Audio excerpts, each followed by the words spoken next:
All right, the Detroit Lions are not shying away from making moves after week one. I mean, apparently the sky is falling in Detroit, so they have to do something to fix it. And smart move by Brad Holmes, trying to get things fixed before it spirals out of control on this offensive line. And that's the position that they've addressed this week, making a move right away today to bring in a player. And we're going to talk all about that player right now.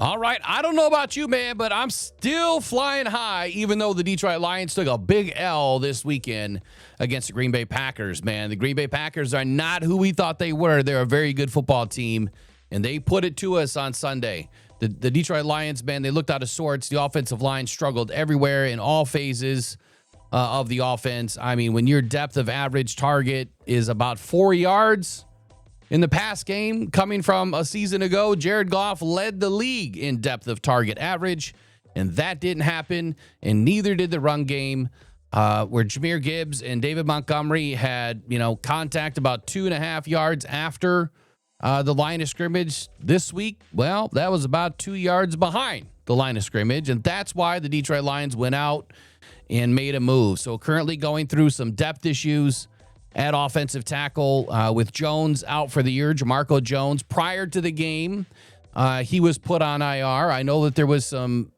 misunderstanding that Jones had played, suffered an injury in the first quarter or first half, and then he went to IR. That is misinformation. Jamarco Jones did not play against the Green Bay Packers. He was already placed on IR. But then there's Dan Skipper, who has been the Lions swing tackle now for the better part of, many seasons, 4 or 5 seasons. He has been MIA at practice. Supposedly undisclosed injury going on here. And that leaves second-year developmental tackle Giovanni Manu to step in to serve as the primary backup against the Packers in week 1. So with this new tackle that the Lions signed today, Devin Cochran, massive human. Absolutely. I thought Giovanni Manu was massive. This dude is tipping the scales. Let's take a look at his RAS score here, available as a Bengal. 9.16. That's pretty darn good for somebody that's considered to be a developmental tackle and a priority UDFA. Now, the only negative score that he had was his weight at 306. He's actually 350 right now. So he's 6'7", over 6'7". And we talk about wingspan, right? We talk about ape score, and his wingspan is over 7 feet. So his ape score is tipping the scales, and an elite measurable over a 1.10 ape score. Devin Cochran, man, is an absolute massive human being. And look, this was not an easy game for the Detroit Lions. Now, Devin Cochran, coming from the Bengals, actually got some game time in last year, and we're going to talk about that in just a moment. But first, I do want to take a quick look at what happened this weekend for the Detroit Lions. Take a look at the screen here. We're going to be looking at some PFF grades. This was not good, man. Penei Sewell was your top-ranked offensive lineman at a 70.8 overall, 69.7 in the pass block, 68.4 in the run block. Not great. Though that's about 20 points low in every scale there for Penei Sewell. He's usually up in the high 80s for the run and mid 70s for the pass. Overall, he's usually in the high 80s to low 90s. This is a very bad game for Penei Sewell. He just did not look good. To make matters worse, Tate Ratledge, your rookie, was the second highest graded offensive player on the line. He clocked in at a 57.5 overall, 64.1 in the run, 39 in the pass. He ended up letting a sack, a hit, a hurry, and 3 pressures, according to PFF. Not great. Played 43 snaps entire game. He's going to have some learning to do. Obviously, these guys are going to take just a moment to gel together. You know, I give them a couple of weeks. They'll be fine. What gets worse? Taylor Decker, 55.2 overall, 36 in the run game. He was getting absolutely clowned and set up out on the left side. I watched the film last night. Taylor Decker looked like he was swimming in deep water. That's what he looked like, man. Arms, legs, just going everywhere. He did not look good. 73.5 in the pass. That's pretty decent. We need the rest of the guys to kind of get up to that level. It gets worse.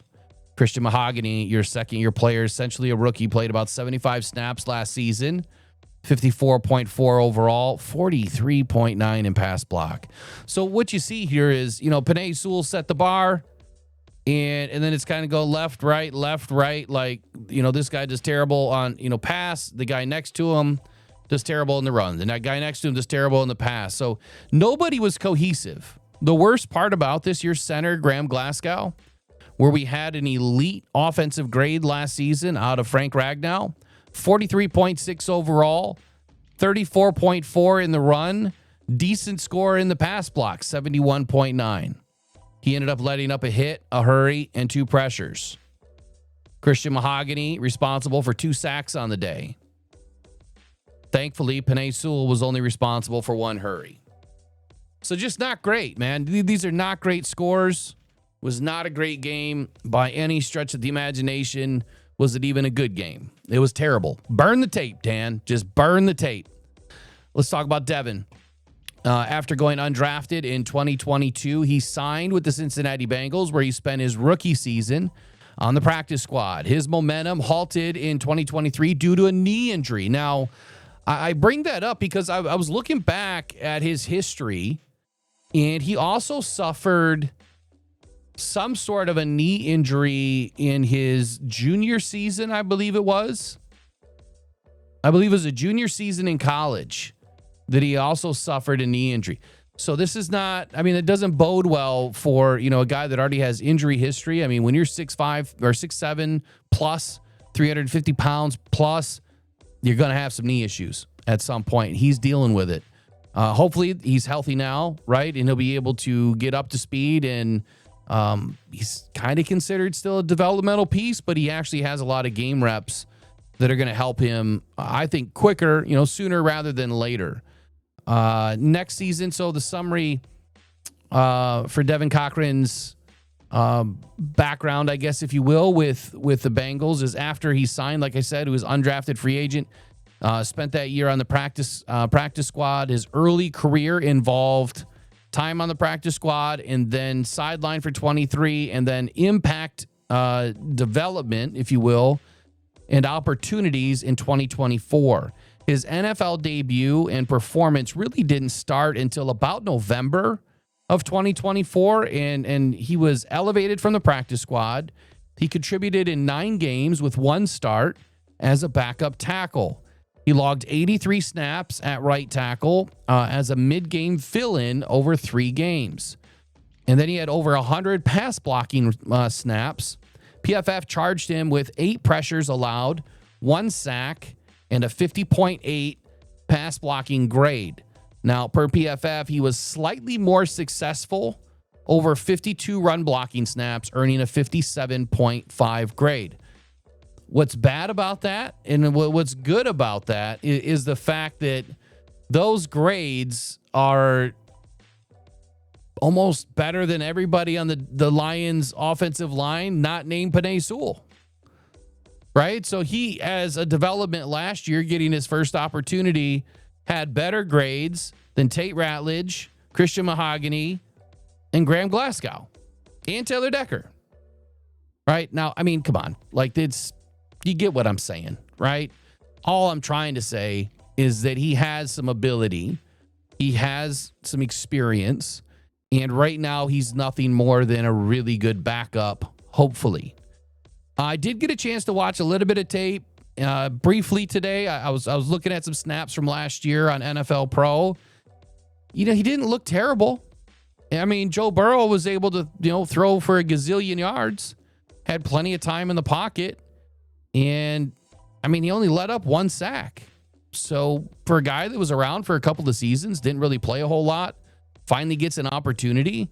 And I think he did fairly well, to be honest with you. Now, I don't want to sound overly excited because honestly, I would rather see Brad go out right now and either give away a pick or something and make a massive trade. That's what I would rather see. I think we need a major upgrade. I think you need to go pay Frank Ragnow $20 million to come back this season. Hell, give him 30. I don't care. Get him back in the building. I think that right now the offensive line, like I said from the beginning of the season, was going to be our biggest weakness. I said it on the Packers podcast last week on Friday night, and clearly the offensive line was our biggest weakness. Now, can the Lions put it back together? I do believe the easiest thing for them to correct out of the game last week was how they utilize their defensive line and how they can correct the mistakes on the offensive line. A lot of miscues, a lot of communication issues. Part of that being on the road and dealing with the noise factor of the crowd. Here are some of the strengths and some of my takeaways for Devin Cochran from last season. Wingspan. Whew, this guy's got arms. I mean, they're like octopus tentacles out there. I mean, this dude has reach for days. 7 feet wingspan. Incredible. Keeps those hands steady and quiet right before he delivers that nice little jab punch, right? Throws a very stiff jab into the pass rusher, above average hand placement, and it improves his positioning through the play. Split his time between left tackle and right tackle, so he's got good energy going back and forth. Very long arms. It's obviously a positive factor in the run game, but also in the pass game to be able to keep those pass rushers out in front of you. And as you're kind of, bopping on your way, down and around, the pocket, he's able to keep those guys at a distance. He's able to stay connected longer in his base block and while he's on the move. So I thought that he moved really well. I thought that his feet were moving well. I think that he stayed really good between shoulders, butt, and his heels. I mean, everything looked in line. He was anchoring good. And I think he hung in there, man, on some really tough matchups.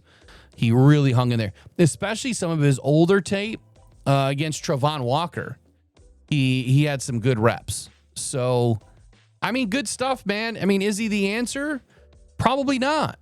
He's not the overall answer. Is he a Taylor Decker replacement? Nope, he's not. But is he somebody that we could potentially trust in a pinch? Yes, I think that he is. And he's probably better than what we saw this past weekend, not named Penei Sewell. So Devin Cochran, welcome to the Detroit Lions, man. I hope that you can help us out. And more importantly, Brad, come on, dude, keep on cooking, man. Light a new fire, throw some wood on, pour yourself some coffee. Go find us some players right now because we need this offensive line to free up Jahmyr Gibbs and David Montgomery. All right, till the next time, y'all take care. Go and probably go Detroit Lions. See ya.